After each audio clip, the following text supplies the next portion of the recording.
OKဒါဆီယမရဲ့ဟိုဘာပေါ့ခဏနော်ဒါဆီယမရဲ့ temporary domain ပေါ့ဆီယမရဲ့လောလောဆယ်ဆီယမကဟိုဟာ WordPress ကိုထိုးထားတော့ဒီကောင်နဲ့လည်းသုံးလို့ရတယ်နော်ဆီယမအဲ့တော့နောက်ကဆီယမမှာဟိုဟာရှိတယ်ဟိုဟာပေါ့ Android app ရှိတယ် Android app ကြတော့ကျွန်တော် link မှာပေးတာနော်ဒါဆီယမရဲ့ Android app ပေါ့နော်ဒါဆီယမရဲ့ Android ကျွန်တော်ထိုင်းစာပြန်ကြအောင်ဒါဆီယမရဲ့ app နော်Android app ကတော့ဆီယမစိတ်ပူစရာမလိုသူ auto လုပ်နေမယ်ဒါပေမဲ့သဘောပဲဆီယမ Android app ဖြည့်ပြီးသားဆိုပြပြနော်ဒါဆီယမရဲ့ဟိုပါပေါ့ဒီဆီယမရဲ့ website ပေါ့နော် website ဆိုတော့သူ login ဝင်ကြလို့ရှိရင် /admin ရိုက်လိုက်ရမှာဟုတ်ဆရာမနော်အဲ့ဒါဆိုရင်သူက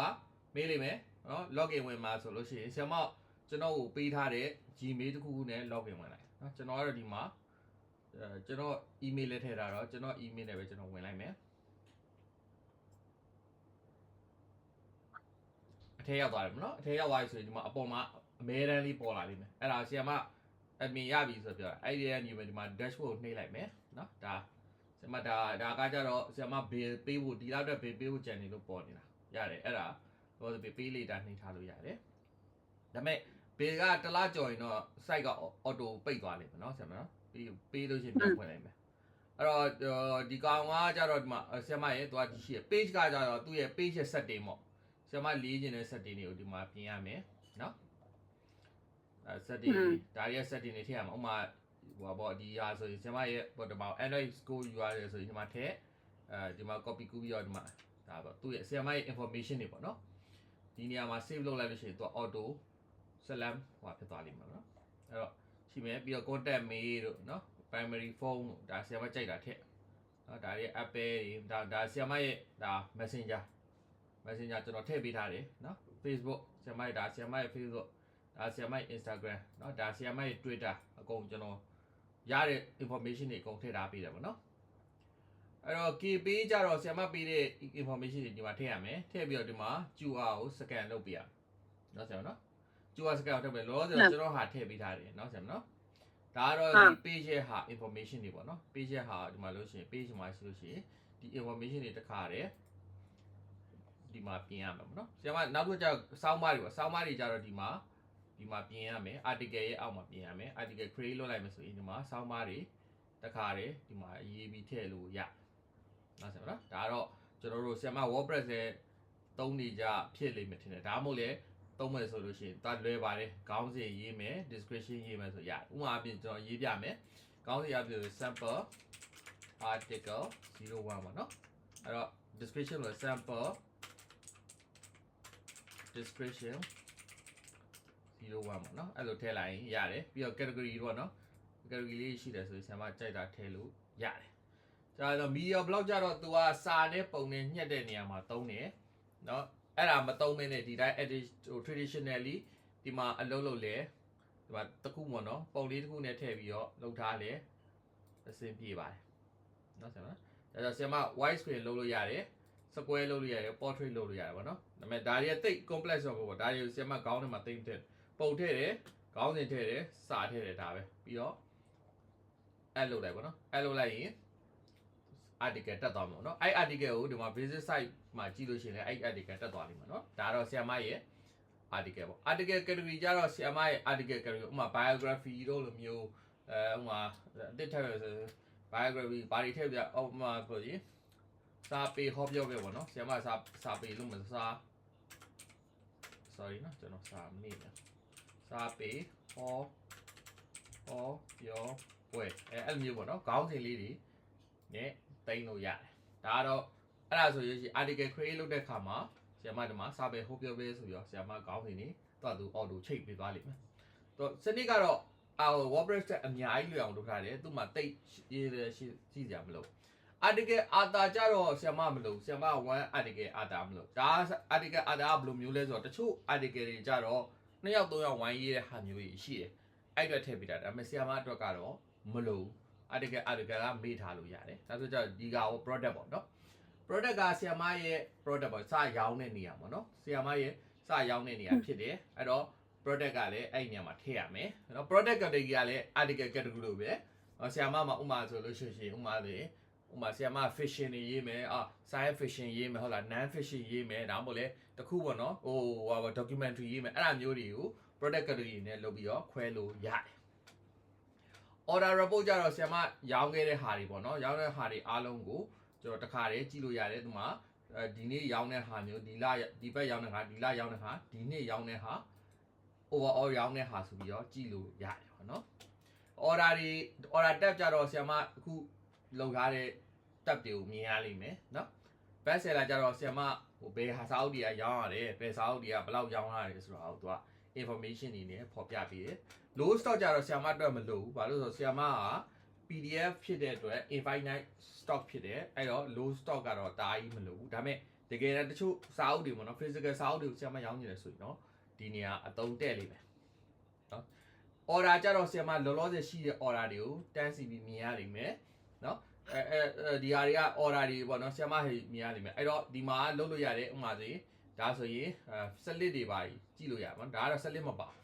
okay အဲ့တော့ဒီမှာ order တွေတစ်ခါတည်းလုပ်လို့ရတယ်ဥပမာအဖြစ်ဆိုရင် order ကဒီမျိုးရှိတယ် KB နဲ့ဆိုလို့ရှိရင် तू က payment slip ကိုတင်ရတဲ့အတွက်သူဒီ pending အနေနဲ့ရှိမယ်ဆီယမ strike ကလာလို့ရှိရင်တခါတည်းပတ်စံလက်ခံပြီးသားဖြစ်တဲ့အတွက်တခါတည်း तू ကတခါတည်း deliver လုပ်ပေါ့မယ်ဥပမာဆိုရင် KB နဲ့ပေးတာဆိုရင်ဒီမျိုး pending ဆိုပြီးတော့ရှိနေလိမ့်မယ်ဘာလို့ဆိုတော့ तू က KB ဒီပတ်စံကိုချက်ချင်းမရဘူးကိုကစပြီးတော့ confirmation ပြန်ပြီးလုပ်ရတဲ့အတွက် KB နဲ့ तू ကပေးမယ်လို့ရွေးတာပဲဖြစ်ဖြစ်ဆရာမပြောတဲ့ cash on delivery နဲ့ပေးတာပဲဖြစ်ဖြစ်ဆိုလို့ရှိရင်တော့ဒီမှာက pending အနေနဲ့ order သူကဟို customer တယောက်က order တင်လိုက်တာနဲ့ pending အနေနဲ့ပေါ်လိမ့်မယ်ဒါပေမဲ့မဟုတ်ဘူး strike အနေနဲ့တခါတည်းပေးလိုက်လို့ဆိုရင် strike ကပတ်စံကိုတခါတည်းဆရာမရဲ့ account နဲ့တခါတည်းတန်းထည့်ပေးတယ်ဗျသူက delivery ဖြစ်တယ်ဒါပေမဲ့ order status ကိုလည်းဆရာမချိန်လို့ရတယ်ဘာလို့ဆိုဥပမာဆိုရင်ဒီကောင်ဥပမာဆိုဒါဆိုပေါ့ဒါဆိုရင်ဒါက KB နဲ့ပေးထားတာเนาะ okay ကိုကသူ့ရဲ့ slip ကိုဒီမှာကြည့်လိုက်မယ်ဆိုတော့ဒီမှာပေါ့เนาะဒီလိုကြည့်လိုက်တယ် okay ဈေးကငါ့ကိုပေးထားတယ် slip နဲ့ပေးထားတယ်ဒီကောင်ရှိတယ်ဆိုရင်မှန်တယ်ဆိုရင် confirm payment ဆိုရင် approve လုပ်လို့ရတယ် reject လုပ်လို့ရတယ် reject ကြတော့ဘယ်လိုမျိုးဆိုတော့ဒီကောင်ငါ့ကို slip တွေတင်ထားတာမှားနေတယ်ဆိုရင် reject နှိပ်လိုက်ရုံပဲ reject နှိပ်လို့ရှိရင်သူကလက်မခံဘူးเนาะ approve နှိပ်လိုက်ရင်သူကတခါလေးဒီမှာကြည့်လိုက်ရင် deliver ဖြစ်သွားတယ်အဲ့တော့ဒီမှာလေးဆီယမတွေ့နေမယ် payment ဆိုပြီးတော့ pay ဘယ်သူနဲ့ပါတယ်ပေးထားလဲဆိုတော့လည်းတခါလေးမြင်နေမယ်ဒါဆိုလဲ cash ပေါ့ cash ကျတော့ cash on delivery ပေါ့သူကစာအုပ်ကိုလက်ထဲရောက်မှပေးအဲ့ဒါဆိုရင်တော့ဆီယမ manually လုပ်ရမယ်ဥပမာဆိုရင်ဆီယမကစာအုပ်ပို့လိုက်တယ်စာအုပ်ပို့တဲ့လူကဆီယမကျွန်တော်သူ့စာအုပ်ပို့ပြီးပတ်စံလက်ခံပြီးဆိုရင်ဆီယမဒီမှာသွားပြီးတော့တခါရဲဒီမှာလုပ်လိုက်ရုံပဲအဲ့တော့ဒီမှာကျတော့ဆီယမကိုလွယ်အောင်လုပ်ပေးထားတယ်ဥပမာဆိုလို့ရှိရင်တကယ်လို့pending ကနေပြီးတော့ဒီလိုဆိုလို့ရှိရင်ဒီလိုနှိပ်လိုက်လို့ရှိရင်တော့ pending ပြန်ရောက်သွားတယ် pending ပြန်ရောက်လို့ရှိရင်ဆီယမရောင်းအားထဲမှာသူကမတွက်တော့ဘူး pending ကဒီစာအုပ်ကမပြီးသေးဘူးပေါ့နော်ဒါမှမဟုတ်လေ deliver လုပ်လို့ရှိရင် deliver ဖြစ်သွားတယ်ပေါ့နော်အဲ့တော့ဆီယမကိုလွယ်လွယ်ကူလေးဖြစ်အောင်လုပ်ပေးထားတယ် order တွေကိုလည်းဆီယမတစ်ခါတည်းကြည့်ပြီးတော့ separate ထဲကြည့်ပြီးတော့တစ်ခါတည်း control လုပ်လို့ရအောင်လုပ်ပါပေးတယ်အဲ့ဒါပေါ့နော်အဲ့ဒါတော့ဒီဟာပေါ့နော်ဆီယမကအသွားပြီးတော့ဒီကောင်ကဒါပေမဲ့ဒီ order ကဆီယမတအားကြီးအရင်ပြူဆီယမဟာ product ကိုသွင်းတာထုတ်တာပဲဆိုတော့ product ကိုဒီမှာရွေးရဟုတ်စမ်းမနော်အဲ့တော့ဆီယမဒါကကျွန်တော်ရှိတဲ့ဟာ create ပေါ့နော် product create လုပ်ရမယ် product create လုပ်မယ်ဆိုလို့ရှိရင်ဒီဟာ create လုပ်မယ်အဲ့တော့ create ကိုနှိပ်လိုက်နော် create ကိုနှိပ်လိုက်ပြီးတော့ brand ကတော့မလုပ်ဆီယမပစ္စည်းတွေရောင်းတာဆိုတော့မလုပ်ဘူးပုံတင်မယ်ပြီးတော့ဆီယမခုနပြောတဲ့ဒါက preview PDF ဆိုတာဆီယမပြောတဲ့စာလေးကိုရေးတာပေါ့နော်အဲ့ဒါပြီးတော့ product အသစ်ထည့်မယ်product နာမည်ထည့်မယ် product description ထည့်မယ်အဲ့တော့ product ဥပမာ product အသစ်တစ်ခုကျွန်တော်ထည့်01ထည့်လိုက်မယ်နော် description product 01 description လို့ကျွန်တော်ပေးလိုက်မယ်ပုံကတော့ကျွန်တော်ရှိမှမရှိတဲ့အတွက်လောလောဆယ်ခုနတုံးထားတဲ့ပုံလေးပဲကျွန်တော်တုံးလိုက်မယ်နော်ဆင်မနော်အဲ့ဒါဆိုရင်ထည့်လိုက်လို့ရှိရင် product ကဝင်သွားလိမ့်မယ်နော်အဲ့တော့ product ကဝင်သွားပြီဆိုလို့ရှိရင်သူကချက်ချင်းရောင်းလို့မရဘူးဘာဖြစ်လို့ဆိုတော့ဒီ product က Amazon တို့ Lazada တို့ Shopee တို့လိုမျိုးတိစောက်ထားတာဖြစ်တဲ့အတွက် product မှာမျိုးခွဲတွေနဲ့အလုပ်လုပ်တယ်ဘာလို့မျိုးလဲဆိုတော့ဆီယမက Apple 70 Pro Max ကိုဝယ်လိုက်တယ်ပေါ့နော်နောက်ဆုံးတက် Apple 70 Pro Max ပြင်မယ်အယောင်နေမတူတဲ့အခါမှာဈေးတွေကမတူဥပမာဆိုရင် gray ဆိုရင်တစ်ဈေး orange ဆိုရင်တစ်စေးပေါ့နော်ကာလာအသစ်ဆိုတစ်စေးအဖြူဆိုတစ်စေးဆိုရောမတူဘူးနောက်တစ်ချက်ဘာကြီးရှိဆိုဆရာမဒီ Apple 70 Pro Max ဝယ်တယ်လို့ပြောလို့မရဘူး Apple 70 Pro Max ကလည်း memory ကဘလောက်အမျိုးရှိတာပေါ့နော်အဲ့လိုတွေရှိသေးတယ်ဆိုတော့ကျွန်တော်တို့ကဒီစနစ်က variant နဲ့တွားတယ်ဒါကLazada တို့ Amazon တို့မှာလုပ်တဲ့ပုံစံမျိုးပဲနော်အဲ့တော့ variant ကိုလုပ်မယ်ဆိုလို့ရှိရင်ဆရာမဒီမှာ variant နော်01နော်အဲ့တော့ price ကိုဆရာမပြောတယ်ခုနကပြောတဲ့ဟာကိုကြိုက်တာထဲဆရာမဟာကဒေါ်လာနဲ့ operate လုပ်တဲ့အတွက်ဒီမှာ price ကို1ပဲထည့်တဲ့တုံညဆိုတော့ free ပေါ့နော်ရတယ်1 stock ကဆရာမက digital product ဖြစ်တဲ့အတွက်အများကြီးထည့်လိုက်ဘာလို့ဒါက PDF ဖြစ်တဲ့အတွက် download လုပ်နေသမျှနော်ဘာမှဖြစ်တဲ့အတွက်ဒါနံပါတ်တွေအများကြီးပေးလို့ရတယ် low stock ကြတော့ငယ်လေးတို့ဆရာမကဥမာစာအုပ်အုပ်တွေကထုတ်ထားလို့ဆိုရှင်ဥမာဘယ်နဲ့အုပ်လောက်ရောက်တဲ့ခါမှာငါ1နေပေးပါဆိုပြီးတော့လုပ်ထားတဲ့ဟာမျိုးပေါ့နော်အဲ့လိုမျိုးလုပ်လို့ရတယ်အဲ့တော့နောက်တစ်ချက်ဆရာမက PDF ကို share မယ်ဆိုလို့ရှိရင် digital download ဆိုပြီးတော့လုပ်လိုက်တာ ਨੇ နော်ဒါဆရာမ PDF တွေ share မှာဥမာဆိုဘယ်လိုမျိုးလဲဆိုတော့ဆရာမရဲ့ဥမာအပြင်ဆရာမကဥမာပေါ့စာအုပ်ထုတ်လိုက်တယ်စာအုပ်မှာပတ်1ပတ်2ပတ်3ပတ်4အဲ့မျိုးတွေရှိကောင်းရှိနိုင်တယ်ဘာလို့တချို့ကြတော့အစီအလိုက်ထုတ်တာဥမာလို့စာပလင်းနှင်းမောင်နဲ့စနီမောင်ဆယ်ပလင်းနှင်းမောင်နဲ့မမင်းဖြူမမှန်ပြောစာပလင်းနှင်းမောင်နဲ့ဘာကြောင့်အများရစားတတေးပေါ့အဲ့မျိုးလုပ်လို့ရှိရင် variant နေလည်းအဲ့လိုလုပ်လို့ရတယ်ဥမာအပြင်ကျွန်တော်ကဒီမှာထည့်မယ်ဆိုရင်စာပလင်းကျွန်တော်ဆရာမတို့စာပလင်းနှင်းမောင်ပေါ့နော်အဲ့ဒါစာပလင်းနှင်းမောင်ပေါ့ဒါပထမဆုံး series save လုပ်လိုက်မယ်နော်အဲ့ဒါဆိုစာပလင်းနှင်းမောင်ဆို variant ပဲနောက်တစ်ခါကျတော့ဒီဟာကိုပဲထပ်ပြီးတော့ကျွန်တော်ပြတ်စာပလင်းနှင်းမောင်နဲ့စနေမောင်ဟဲ့လားအဲ့လို price ကဥမာဆိုရင်ဒါနှစ်ပေါ့နော် နှစ်ပေါ့ stock ကကြတော့ digital ဆိုရင်9999အဲ့လိုလုပ်လို့ရတယ်တော့1နေဒီမှာထည့်လို့ရတယ်နော်အဲ့တော့အဲ့လိုပုံစံမျိုးပေါ့နော် variant နေအဲ့လိုပဲအဲ့တော့စာပလင်းနှင်းမောင်နဲ့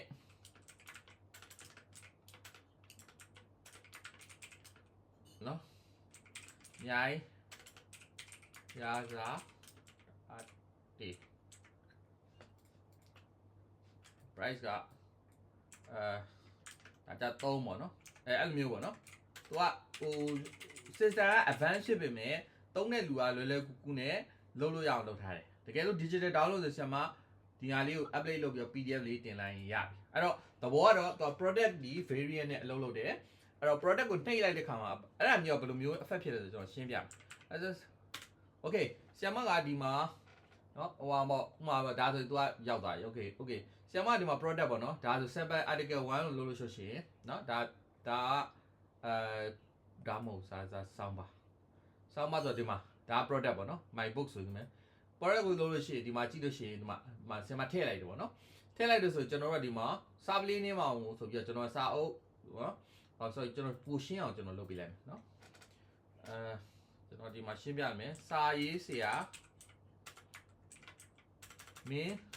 တိတ်ခါကျွန်တော်မပေါင်းတော့ဘူးဟိုဒါပေါင်းရင်တော့ပေါင်းလိုက်ဆရာမဟိုဟာဖြစ်အောင်မဟုတ်ဘူးနော်အဲ့တော့သဘောကတော့ဒီလိုပုံစံမျိုးပဲနော်ရပြီအဲ့တော့ဒီမှာဆိုလို့ရှိရင်ဒါမင်းတိတ်ခါရဲ့စာအုပ်များပေါ့နော်မင်းတိတ်ခါရဲ့စာအုပ်များဆရာမရောင်းမယ်ဆိုလို့ရှိရင်သူကနှိပ်လိုက်ရင်မတွေ့လားကျွန်တော်ကြိုက်တာယူလို့ရတယ်ဟိုစာပလင်းမောင်နဲ့စတီမောင်ရွေးမှလားအများကြီးစားတိုက်ပဲဈေးတွေကမတူပေါ့နော်အဲ့လိုပုံစံမျိုးပေါ့နော် system အဲ့လိုမျိုးတည်ဆောက်ထားတယ်